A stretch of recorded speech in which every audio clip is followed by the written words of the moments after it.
तो दोस्तों, Spiderman explain series में आपका स्वागत है। आज हम बात करने वाले हैं सन 2012 की द अमेजिंग स्पाइडरमैन मूवी के बारे में। स्पाइडरमैन की इस रीबूट फिल्म में हमें एक बिल्कुल ही अलग हीरो नजर आया, जिसने इस मल्टीवर्सल स्टोरी को एक कदम आगे बढ़ाया। इस मूवी में पीटर पार्कर का सामना होता है एक ऐसे विलन से जो कि पूरे शहर को राक्षस बनाना चाहता था। अगर आप इस फिल्म को अच्छी तरह समझना चाहते हैं तो ये वीडियो देखते रहिए। आज मैं द अमेजिंग स्पाइडरमैन मूवी को शॉर्ट में एक्सप्लेन करूंगा, तो आइए देखते हैं।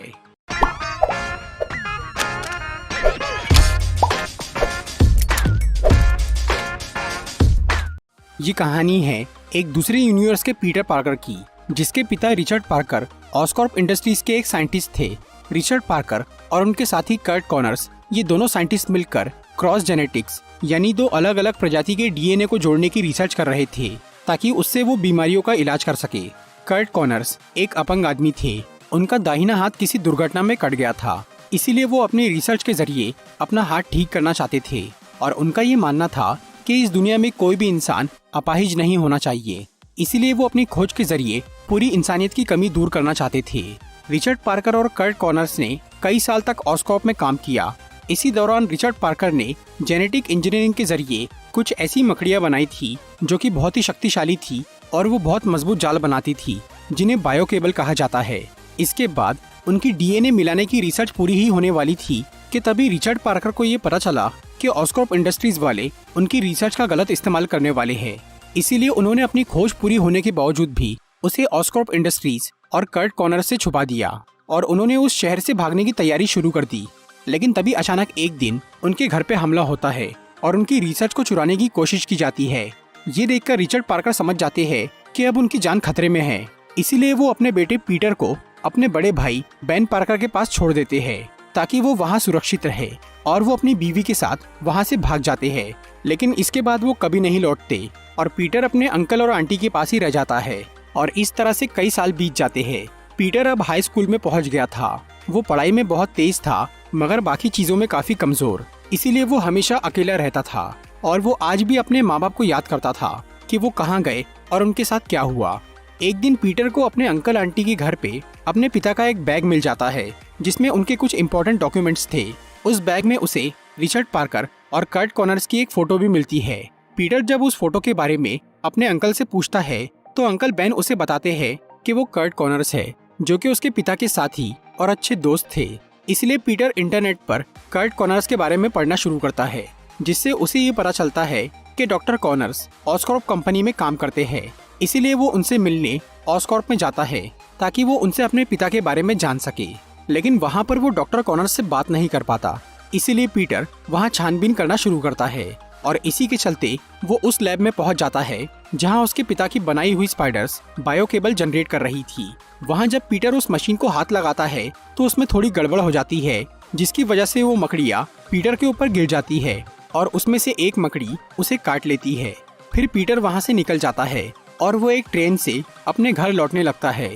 लेकिन तब तक उस स्पाइडर का डीएनए पीटर के डीएनए के साथ अच्छी तरह जुड़ जाता है और उसके अंदर उस मकड़ी की शक्ति आ जाती है। अब वो काफी तेज और ताकतवर बन गया था। वो दीवारों पर चिपक पा रहा था और उसकी खतरा महसूस करने की क्षमता भी बहुत बढ़ गई थी।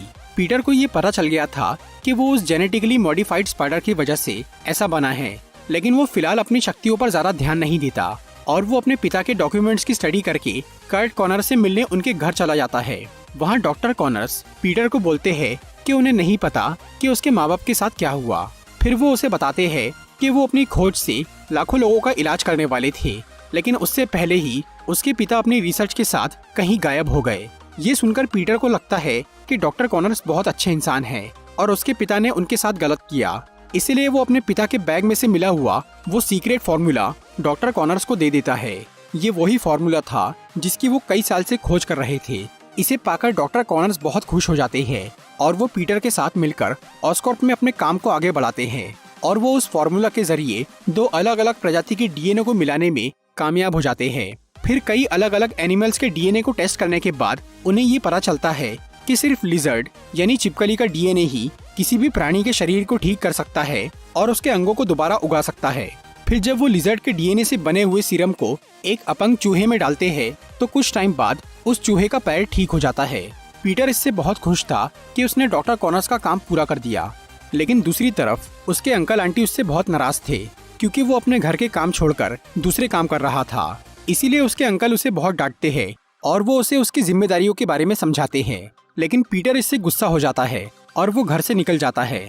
फिर जब अंकल बेन उसे ढूंढने के लिए बाहर जाते हैं तब वो एक चोर के हाथों मारे जाते हैं और ये देखकर पीटर को बहुत पछतावा होता है क्योंकि उन्हें उसी चोर ने मारा था जिसने कुछ देर पहले पीटर के सामने ही चोरी की थी, लेकिन फिर भी उसने उसे रोका नहीं था। और तब पीटर को अपनी गलती और अपनी जिम्मेदारी का एहसास होता है और वो अपनी शक्तियों का सही इस्तेमाल करने का फैसला कर लेता है और वो जुर्म के खिलाफ लड़ना शुरू करता है।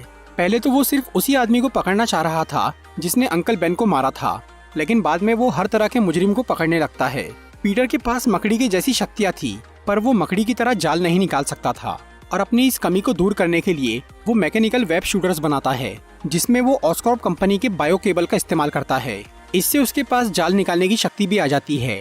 फिर वो एक कॉस्ट्यूम बनाता है ताकि कोई उसकी असलियत न जान सके और वो अपना नाम स्पाइडरमैन रखकर शहर के लोगों को मुसीबतों से बचाता है। पीटर ने अपने इस खुफिया काम के बारे में सिर्फ अपनी गर्लफ्रेंड ग्वेन स्टेसी को ही बताया था। हालांकि ग्वेन को तो स्पाइडरमैन से कोई परेशानी नहीं थी, लेकिन उसके पिता कैप्टन जॉर्ज स्टेसी एक पुलिस ऑफिसर थे और उन्हें स्पाइडरमैन का ये काम पसंद नहीं था क्योंकि उसने कानून को अपने हाथ में ले लिया था। इसीलिए कैप्टन स्टेसी स्पाइडरमैन को पकड़ना चाहते थे। दूसरी तरफ डॉक्टर कॉनर्स ने अपना वो सीरम जानवरों पर तो टेस्ट कर लिया था, पर अभी उसके साइड इफेक्ट्स चेक करना बाकी था। लेकिन तभी डॉक्टर कॉनर्स के सीनियर डॉक्टर रजित राथा उनसे वो सीरम मांगते हैं क्योंकि उस वक्त ऑस्कॉर्प कंपनी के मालिक नॉर्मन ऑसबॉर्न एक जानलेवा बीमारी से जूझ रहे थे और उन्हें अपने इलाज के लिए वो फॉर्मूला चाहिए था। लेकिन वो सीरम अभी पूरी तरह तैयार नहीं हुआ था और उसे इंसानों पर टेस्ट करना खतरनाक था। इसके बावजूद भी डॉक्टर राथा डॉक्टर कॉनर्स को उसे इंसानों पर टेस्ट करने बोलते हैं, पर डॉक्टर कॉनर्स उन्हें मना कर देते हैं। इसी वजह से डॉक्टर राथा उन्हें नौकरी से निकाल देते हैं और वो खुद उस सीरम को हॉस्पिटल के मरीजों पर टेस्ट करने का सोच लेते हैं। इस सब से घबराकर डॉक्टर कॉनर्स वो सीरम खुद पर ही इस्तेमाल कर लेते हैं, जिससे कुछ ही देर में उनका वो कटा हुआ हाथ पूरी तरह से रीजनरेट हो जाता है। ये देखकर वो बहुत खुश होते हैं, लेकिन तभी उन्हें ये खबर मिलती है कि डॉक्टर राथा वो सीरम हॉस्पिटल में टेस्ट करने ले जा रहे हैं। इसीलिए वो उन्हें रोकने के लिए निकल जाते हैं, पर तभी डॉक्टर कॉनर्स का शरीर विकसित होने लगता है और वो जब तक डॉक्टर राथा के पास पहुंचते हैं तब तक वो एक बड़ी सी चिपकली यानी लिजर्ड बन जाते हैं। और लिजर्ड बनते ही डॉक्टर कॉनर्स का दिमाग भी करप्ट हो जाता है और वो तबाही पर उतर आता है। फिर लिजर्ड उस रोड पर कई लोगों को मारना शुरू करता है। उधर जैसे ही पीटर को इसकी खबर मिलती है तो वो अपना स्पाइडरमैन सूट पहनकर वहाँ पहुँच जाता है और वो लिजर्ड से लड़कर उसे वहाँ से भगा देता है। फिर वो ब्रिज पर सबकी जान बचाकर वहाँ से निकल जाता है। दूसरी तरफ डॉक्टर कॉनर्स लिजर्ड से वापस इंसान बन गया था और इंसान बनते ही उसका वो नया हाथ फिर से कट गया था, लेकिन उस सीरम का असर अब तक उसके दिमाग पर हावी था। उसे अब लिजर्ड की वो ताकत अच्छी लगने लगी थी और वो अपने इंसानी शरीर को बेकार समझ रहा था। यहाँ तक कि उसने पूरी इंसानी प्रजाति को ही एक कमजोर नस्ल मान लिया था। इसीलिए अब उसने खुद के साथ साथ सभी इंसानों को भी हमेशा के लिए लिजर्ड बनाने का फैसला कर लिया। इसके बाद पीटर जब डॉक्टर कॉनर्स से मिलने उनकी लैब में जाता है तो उनकी बातों से पीटर को थोड़ा शक होता है। फिर जब वो वहाँ लैब में उस चूहे को देखता है जिसे लिजर्ड का सीरम दिया गया था तो उसे दिखता है कि वो चूहा एक मॉन्स्टर बन गया है, जिससे पीटर समझ जाता है कि डॉक्टर कॉनर्स भी उस सीरम की वजह से एक मॉन्स्टर बन गया है। इसीलिए वो पुलिस स्टेशन जाकर कैप्टन स्टेसी को डॉक्टर कॉनर्स के लिजर्ड बनने के बारे में बताता है, पर कैप्टन स्टेसी उसकी बातों पर ध्यान नहीं देती। इसीलिए पीटर अब खुद लिजर्ड से मुकाबला करने का फैसला करता है क्योंकि उसे लग रहा था कि उसी ने डॉक्टर कॉनर्स को वो फॉर्मूला दिया था जिसका अंजाम सब भुगत रहे हैं। तभी पीटर को एक न्यूज़पेपर से ये पता चलता है कि लिजर्ड की जानकारी देने वाले को इनाम दिया जाएगा। इसीलिए वो लिजर्ड की फोटो खींचने का सोचता है ताकि वो उससे पैसे कमा सके। उधर डॉक्टर कॉनर्स को ऑस्कॉर्प से निकाल दिया गया था, इसीलिए अब वो अपना सारा सामान लेकर एक नाले में चला गया था और उसने वहीं पर अपनी लैब बना ली थी। वहाँ पर वो अपने सीरम को इम्प्रूव कर रहा था और सभी इंसानों को लिजर्ड बनाने की तैयारी कर रहा था। तभी पीटर उसका पता लगाते हुए उस नाले में पहुंच जाता है और वो वहाँ अपने कैमरे से उसकी फोटो निकालने की तैयारी करता है। उधर डॉक्टर कॉनर्स उस सीरम का इस्तेमाल करके फिर से लिजर्ड बन जाता है और वो स्पाइडरमैन के पास पहुंच जाता है। फिर उन दोनों की लड़ाई शुरू होती है, लेकिन पीटर उसकी ताकत की बराबरी नहीं कर पाता, इसीलिए वो वहाँ से भाग जाता है। उसके जाने के बाद लिजर्ड को उसका कैमरा मिल जाता है, जिसे देखकर वो जान जाता है कि पीटर पार्कर ही स्पाइडरमैन है। और क्योंकि स्पाइडरमैन बार बार उसके काम में दखल दे रहा था, इसीलिए वो पीटर को मारने का सोच लेता है और इस काम के लिए वो एक दिन पीटर की स्कूल में पहुंच जाता है और तब पीटर अपना सूट पहनकर उससे लड़ना शुरू करता है। फिर उन दोनों में काफी देर तक लड़ाई होती है और जब वहाँ पुलिस आती है तब लिजर्ड वहाँ से भाग जाता है। स्कूल में हुई इस तबाही की वजह से पुलिस ने अब लिजर्ड और स्पाइडरमैन दोनों के खिलाफ वारंट निकाल लिया था। दूसरी तरफ डॉक्टर कॉनर्स का प्लान अब पूरी तरह तैयार हो चुका था। उसने सबको लिजर्ड बनाने के लिए बहुत सारा सीरम बना लिया था और वो उसे लेकर शहर की तरफ निकल गया था। उसके शहर पहुंचते ही मिलिट्री वाले उसे रोकने की कोशिश करते हैं, पर वो उन पे अपने सीरम से हमला करके उन्हें भी लिजर्ड बना देता है। फिर वो ऑस्कॉर्प कंपनी की तरफ बढ़ने लगता है। उधर पीटर लिजर्ड की तलाश करते हुए फिर से उस नाले में पहुंच जाता है। वहाँ उसे डॉक्टर कॉनर्स के कंप्यूटर से उसका प्लान पता चल जाता है कि वो ऑस्कॉर्प कंपनी की गनाली मशीन के जरिए पूरे शहर में अपने सीरम की बारिश करने वाला है और सबको लिजर्ड बनाने वाला है। इसीलिए पीटर ग्वेन को ऑस्कॉर्प भेजकर उस सीरम का एंटीडोट बनाने बोलता है और वो लिजर्ड को रोकने निकल जाता है, लेकिन रास्ते में उसे पुलिस वाले पकड़ लेते हैं और वो उसका नकाब उतार देते हैं। पीटर बाकी सबसे तो अपना चेहरा छुपा लेता है, लेकिन कैप्टन स्टेसी को उसकी असलियत पता चल जाती है। लेकिन जब पीटर उन्हें लिजर्ड के प्लान के बारे में बताता है तो कैप्टन स्टेसी उसे वहाँ से जाने देते हैं। दूसरी तरफ ऑस्कॉर्प में ग्वेन वो एंटीडोट बना लेती है, लेकिन तभी वहाँ लिजर्ड आ जाता है। ग्वेन उससे बच के किसी तरह वहाँ से निकलती है और वो अपने पिता को वो एंटीडोट दे देती है।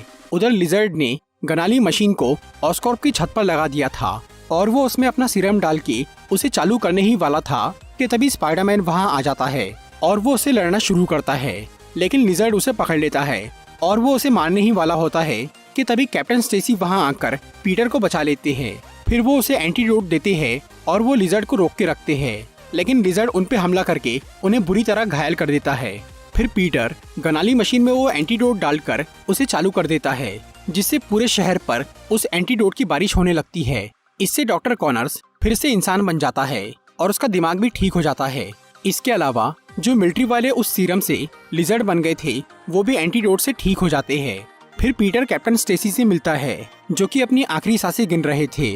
वो पीटर को बोलते हैं कि उन्होंने उसे गलत समझा था और इस शहर को उसकी जरूरत है, लेकिन उसके स्पाइडरमैन होने की वजह से उसके आसपास वालों को हमेशा खतरा होगा।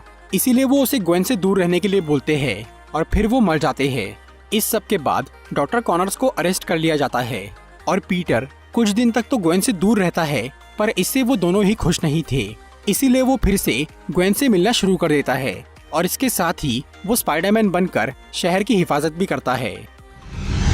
तो दोस्तों, ये थी द अमेजिंग स्पाइडरमैन मूवी की एक्सप्लेनेशन वीडियो।